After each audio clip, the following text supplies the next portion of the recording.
میں تو یہ بات کہتا ہوں کہ حضور کی صورت میں اللہ جل شانہ نے ہمیں جو انعام عطا کیا، ساری زندگی بھی پیشانی سجدے میں رکھ کے حق کے شکر ادا کرتے رہیں، حق کے شکر ادا نہ ہو پائے۔ ہمارے بدن پہ اتنے بال نہیں ہیں جتنے رسول اللہ کے احسانات ہیں۔ ہم قرض رسالت میں جکڑے ہوئے، خدا شناسی تو بڑی دور کی بات ہے، ہم خود شناس بھی نہ ہوتے اگر حضور تشریف نہ لاتے۔ ہمیں من سے آگہی نصیب نہ ہوتی، خودی کا تعقل نصیب نہ ہوتا، خود سے ملاقات بھی نہ ہوتی اگر حضور تشریف نہ لاتے۔ مجھے بتاؤ، انسان اشرف المخلوقات ہونے کے باوجود اپنے سے کتنا ناآشنا تھا کہ مٹی کے مادھوں کے آگے، پتھر کے اصنام کے آگے، لکڑی کے اوثان کے آگے، حشرات الارض سے لے کر کے مظاہر فطرت تک، حتیٰ کہ چوپایوں، بہائم اور حشرات الارض تک کو اپنا معبود سمجھتا تھا۔ اس کی تقدس ماپ پیشانی کہاں کہاں رسوا نہیں ہوئی۔ انسانی تاریخ تو اتنی شرمناک ہے کہ یہ مچھلی پکڑنے کے لیے کانٹے کے ساتھ جو کیچوا لگایا جاتا ہے، ایک زمانے میں یہ بھی انسان کا معبود رہا ہے۔ اس نے سانپوں کو، بچھوؤں کو، حشرات الارض کو، بہتے پانیوں کو، چلتی ہواؤں کو اور جلتی آگ کو اپنا معبود سمجھا ہے۔ سورج، چاند، ستارے اس کے معبود رہے۔ اس نے جانوروں کے آگے اپنی پیشانی کا تقدس پامال کیا۔ اسے پتہ ہی نہیں تھا کہ میں کون ہوں۔ هو الذی خلق لکم ما فی الارض جمیعا، پوری کائنات کا چرخ تو حضرت انسان کے گرد گھوم رہا ہے۔ یہ مقصود کائنات ہے۔ جو چیزیں اس کی خدمت کے لیے، نوکری کے لیے، اس کی اطاعت کے لیے، فرما برداری کے لیے بنائی گئی، یہ ان کو اپنا معبود سمجھ رہا تھا۔ یہ درخت تو اس لیے بنائے گئے تھے کہ اس کو آکسیجن فراہم کریں، اس کو چھاؤں دیں، اس کی غذائی ضروریات کو پورا کریں، اس کے ایندھن کے کام آئیں، لیکن یہ ان کو اپنا معبود سمجھ رہا تھا۔ یہ چاند، سورج، ستارے اس کی راہوں میں روشنی اجالنے کے لیے، اس کے ذوق نظارہ کی تسکین کے لیے پیدا کیے گئے تھے، یہ ان کو اپنا معبود سمجھ رہا تھا۔ یہ جانور اس کی سواری کے لیے، بار برداری کے لیے، دودھ اور غذائی ضرورت کو پورا کرنے کے لیے پیدا کیے گئے تھے، لیکن یہ ان کو اپنا معبود سمجھ بیٹھا۔ اسے یہ خبر ہی نہیں تھی کہ میں ہوں کون، اور جس کو یہ بھی نہ پتا ہو کہ میں کون ہوں، اس کے پلے ہوتا کیا ہے۔ اقبال علیہ رحمہ نے کہا تھا، اپنے من میں ڈوب کر پا جا سراغ زندگی، تو اگر میرا نہیں بنتا نہ بن، اپنا تو بن۔ اور جو اپنا بھی نہیں تھا، جس کو یہ بھی نہیں پتا تھا کہ میں کون ہوں، اتنے شرف کے باوجود، اتنی کرامتوں کے باوجود، اتنی عزتوں اور اتنی اونچی اڑان کے باوجود یہ اپنے آپ سے ہی آشنا نہیں تھا۔ وَلَقَدْ كَرَّمْنَا بَنِي آدَمَ کا تاج اس کے سر پہ سجا ہوا ہے۔ یہ افضل الخلائق ہے، لیکن اسے پتہ ہی نہیں تھا کہ میں ہوں کون۔ یہ تو حضور آئے، انہوں نے آ کے بتایا کہ یہ جن کی تو پرستش کر رہا ہے، یہ تیرے معبود نہیں ہیں، یہ تیری دہلیز کے نوکر ہیں، یہ تیری خدمت کے لیے، ضرورت کے لیے پیدا کیے گئے ہیں۔ نہیں تو دیکھ، چاند کو پوچھتا ہے، یہ دیکھ انگلی اٹھتی ہے اور وہ ٹکڑے ہو کے قدموں میں آتا ہے۔ سورج کو پوچھتا ہے، یہ دیکھ اشارہ ہوتا ہے، وہ بھاگتا ہوا اصل کے وقت پہ آتا ہے۔ درختوں کو پوچھتا ہے، جا میں نہیں، تو ہی اس درخت کو کہہ دے کہ تمہیں اللہ کا رسول بلا رہا ہے۔ دوڑتا ہوا درخت قدموں میں سلامی آ کے پیش کرتا ہے۔ اب انسان کی آنکھیں کھلی کہ میں جن کو اپنا مخدوم سمجھ رہا تھا، معبود سمجھ رہا تھا، اپنا مسجود سمجھ رہا تھا، وہ تو میری دہلیز کے نوکر نکلے۔ کائنات کا چرخ تو میرے گرد گھوم رہا ہے۔ اے تماشا گاہ عالم روئے تو کجا بہرے تماشا می روی، تو ان کے پیچھے دوڑ رہا ہے اور یہ تیرے گرد طواف کر رہے ہیں۔ شش جہت روشن ز تاب روئے تو، ترکو تاجیکو عرب ہندوئے تو، یہ 6 سمتیں تیرے گرد گھوم رہی ہیں۔ اب اس نے جب بھاگتے ہوئے سورج کو دیکھا، 2 ٹکڑے ہوتے چاند کو دیکھا، درختوں کو سجدہ ریز ہوتے دیکھا، پتھروں کو کلمہ پڑھ کے گواہی دیتے ہوئے دیکھا،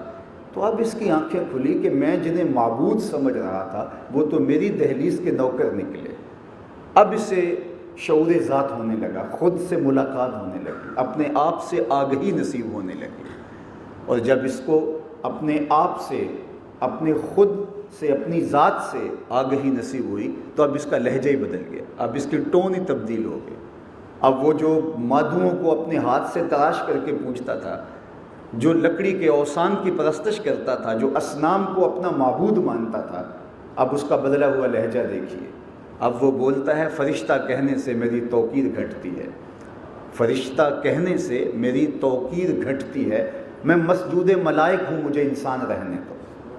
اب وہ بولتا ہے مجھے اگر تم نے فرشتہ بھی کہا تو میری عزت میں فرق پڑتا ہے، اس لیے کہ فرشتوں کی تقدس ماب پیشانی تو میرے لیے جھک رہی ہے۔ اب اسے پتہ چلا، خود سے ملاقات ہونے لگی۔ تو راز کن فقاں ہے، اپنی آنکھوں پر عیاں ہو جا، خودی کا رازداں ہو جا، خدا کا ترجمہ ہو جا، خودی میں ڈوب جا غافل، یہ سر زندگانی ہے، نکل کر حلقہ شام و سحر سے جا ودا ہو جا، مسافِ زندگی میں سیرت فولاد پیدا کر، شبستان محبت میں حریر و پرنیا ہو جا، گزر جا بن کے سیل تند رو کو ہو بیاباں سے، گلستان راہ میں آئے تو جوئے نغمہ خواں ہو جا، تیرے علم و محبت کی نہیں ہے انتہا کوئی، نہیں ہے تجھ سے بڑھ کر ساز فطرت میں نوا کوئی۔ اسے پتہ ہی اب چلا کہ میں کون ہوں، اسے سمجھ ہی اب آئی کہ میں کیوں، میرا دل کیوں لرز رہا تھا ان لوگوں سے اور ان چیزوں سے اور ان مظاہر سے جو میری خدمت کے لیے پیدا کیے گئے ہیں۔ کانپتا ہے دل تیرا اندیشائے طوفان سے کیا، نا خدا تو، بحر تو، کشتی بھی تو، ساحل بھی تو، دیکھ آ کر کوچائے چاکے گرے باں میں کبھی، کیس تو، لیلا بھی تو، صحرا بھی تو، محمل بھی تو، وائے ناکامی کہ تو محتاج ساقی ہو گیا، میں بھی تو، مینا بھی تو، مستی بھی تو، حاصل بھی تو، آہ کس کی جستجو آوارہ رکھتی ہے تجھے، راہ تو، رہرو بھی تو، رہبر بھی تو، منزل بھی تو، بے خبر تو، جوہر آئینہ ایام ہے، تو زمانے میں خدا کا آخری پیغام ہے۔ اب اس کو پتہ چلا کہ میں کھڑا کہاں ہوں، خود ہی کا تعقل ہونے لگا، یہ اپنی آنکھوں کے سامنے خود ہی کھلنے لگا، یہ شعور، یہ نور، یہ ذات کا ادراک، یہ عرفان نفس اس کو کبھی نصیب نہ ہوتا اگر محمد عربی تشریف نہ لاتے۔ تو میں کہتا ہوں ہماری خود سے ملاقات اس دہلیز پہ آ کے ہوئی۔ سید سلیم گیلانی کا ایک شعر ہے، اور اگر آپ کی توجہ ہو تو میری ساری گفتگو کا خلاصہ وہ ایک شعر ہے، نہ خرد کی روشنی تھی نہ جنوں کی آگہی تھی، نہ خرد کی روشنی تھی نہ جنوں کی آگہی تھی، تیری رہبری سے پہلے یہ جہاں جہاں نہیں تھا، تیری رہبری سے پہلے یہ جہاں جہاں نہیں تھا، تیرے آستاں سے پہلے کوئی آستاں نہیں تھا، میں وہ زمین تھی جس کا کوئی آسمان نہیں تھا۔ تو زندگی کا سارا جمال، زندگی کی ساری خوبصورتی، زندگی کا سارا حسن محمد عربی صلی اللہ علیہ وسلم کے قدموں سے نصیب ہوا ہے۔ تو اس لیے جس کو شعور ذات نصیب ہوا وہ کیوں نہیں شکر گزار ہوگا؟ اور جو سرنامہ آج کی اس گفتگو کا جلی عنوان کے ساتھ آپ کی نظروں کے سامنے تسکین نگاہ کا صاباں بن رہا ہے، تو میں کہتا ہوں کہ اس میں جو میسج اور پیغام میرے رب نے ہمیں دیا کہ حضور صرف مسلمین کے لیے ہی رحمت بن کر نہیں آئے، آقا کریم پوری کائنات کے لیے رحمت بن کے آئے۔ عالم ما سوی اللہ کو کہا جاتا ہے، اور اس میں صرف انسان ہی نہیں ہے، مسلم اور کافر انسان ہی نہیں ہے، بلکہ ما سوی اللہ جو کچھ ہے سب کے لیے حضور کا وجود سراپا رحمت ہے۔ اور آقا کریم کے صدقے سب سے بڑا ہمارے اوپر احسان یہ ہوا کہ ہماری خود سے ملاقات ہو گئی، اپنی ذات سے، اپنے تشخص سے ہم آگاہ ہوئے، ورنہ آج بھی یہ تقدس ماب پیشانی بھٹک رہی ہوتی اور در بدر کی ٹھوکریں ہمارا مقصوم ہوتا۔ نہیں تو آپ اپنی ہمسائیگی میں آج بھی دیکھ سکتے ہیں، پی ایچ ڈی ڈاکٹر ہے، اتنی بھاری بھرکم ڈگری، لیکن بت کے آگے ہاتھ جوڑے کھڑا ہے۔ اس کا فہم و ادراک، اس کی عقل و بینش اس کو نہیں بتا رہے کہ یہ اپنے بدن پہ بیٹھی مکھی بھی تو اڑا نہ سکے، میری ضروریات کا کفیل کیسے ہو سکتا ہے؟ دوسری جانب MBBS ڈاکٹر ہے اور گائے کے پیشاب کو تبرک سمجھ کے چسکیاں لے کے پی رہا ہے، اس کو یہ سمجھ نہیں آ رہی اس میں تعفن اس کو کوئی محسوس نہیں ہو رہا، اس کی آخر کوئی حس تو ہوگی۔ اور دوسری جانب میں نے ایک 7 یا 8 سال کے بچے کو دیکھا کہ وہ اپنے پانچے کو مل مل کے دھو رہا تھا، تو میں نے جھڑکنے کے لہجے میں کہا کہ تم نے اتنا زیادہ پانی کھول رکھا ہے، تو وہ مجھے لجاجت بھرے لہجے میں جواب دیتا، حضرت میں اسکول جا رہا ہوں اور گلی سے گزرتے ہوئے کسی جانور کے پیشاب کا چھینٹا میرے پانچے پہ گر گیا ہے۔ وہ کوئی درس نظامی کا فاضل نہیں تھا جس نے نجاست خفیفہ و غلیظہ کے حکام پڑھے ہوں، وہ پہلی دوسری کلاس کا طالب علم تھا اور اپنے پانچے کے اوپر لگے ہوئے پیشاب کے غیر مرئی چھینٹے کو بھی گوارا نہیں کر رہا اور مل مل کے دھو رہا ہے۔ میں سوچ میں پڑ گیا، اس ڈاکٹر کو تو سمجھ نہیں آئی، اور اس 7 سال کے بچے کی روح تک تقدس کیوں اترا ہوا ہے؟ تو اندر سے جواب آیا، وہ علم کا کو حمالیہ صحیح، لیکن اس کے ہاتھ میں دامن محمد عربی کا نہیں ہے، اور یہ ہے بچہ ماں نے گٹی میں پیار ہی حضور کا دیا ہے، اس لیے تقدس اس کی روح تک، اس کے قلب تک، اس کے من تک اتر گیا ہے۔ تو زندگی کا سارا سرور اور زندگی کا سارا جمال، ساری خوبصورتیاں اور سارا حسن اگر نصیب ہوتا ہے تو اس دہلیز سے نصیب ہوتا ہے، اور اگر کسی کو یہ دہلیز نہیں ملی تو وہ آج بھی اندھیرے میں ہے، آج بھی ظلمت میں ٹھوکریں کھا رہا ہے۔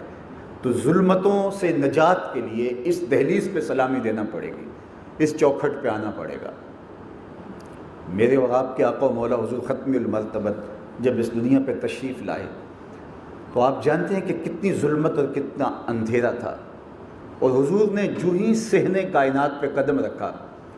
تو ثویبہ لونڈی نے جا کے ابو لہب سے کہا کہ تیرے مرحوم بھائی کے گھر بیٹا ہوا ہے،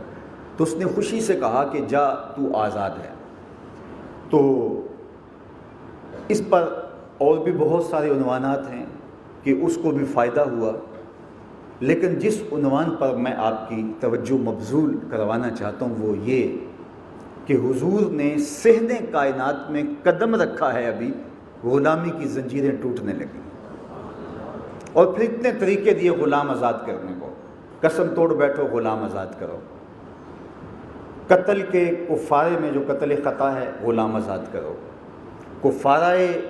زہار میں غلام آزاد کرو، روزہ توڑ بیٹھو غلام آزاد کرو، بہت سارے طریقے غلام آزاد کرنے کے لیے، ویسے بھی ترغیب دی کہ اللہ کی قربت کے لیے غلام آزاد کرو۔ حضرت عثمان غنی رضی اللہ تعالی عنہ ہر جمعۃ المبارک کو غلام آزاد کرتے تھے۔ صحابہ میں سب سے امیر حضرت عبد الرحمن بن عوف رضی اللہ تعالیٰ عنہ ہوئے، انہوں نے اپنی زندگی میں 30,000 غلام آزاد کیے۔ آج دنیا کے اوپر اس طرح غلامی موجود نہیں ہے۔ ذرا تاریخ سے سوال پوچھئے غلامی کو عملاً ختم کس نے کیا، تو جواب آئے گا میلاد والے رسول نے۔ حضور کے صدقے سے غلامی کی زنجیریں ٹوٹ گئی، ورنہ جو غلاموں کے ساتھ ہوتا تھا نہ ان کا کوئی حق تھا،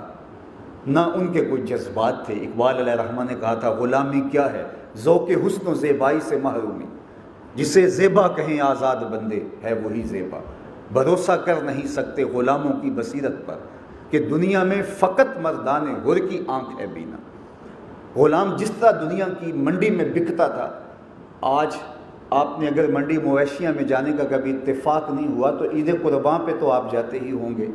تو وہاں آپ دیکھیں کس طرح جانور کی کمر ٹٹول کے اس کے وزن کا اندازہ کیا جاتا ہے، اس کا منہ کھول کر کے اس کے دانت دیکھ کر کے اس کی عمر کا اندازہ کیا جاتا ہے۔ یہی کچھ انسانوں کے ساتھ ہوتا تھا۔ ایک اونچی جگہ پہ غلام کو کھڑا کیا جاتا اور اس کی کمر پر پھر بوجھ رکھ کر کے اس کو چلا کے بھی دیکھا جاتا کہ اس کی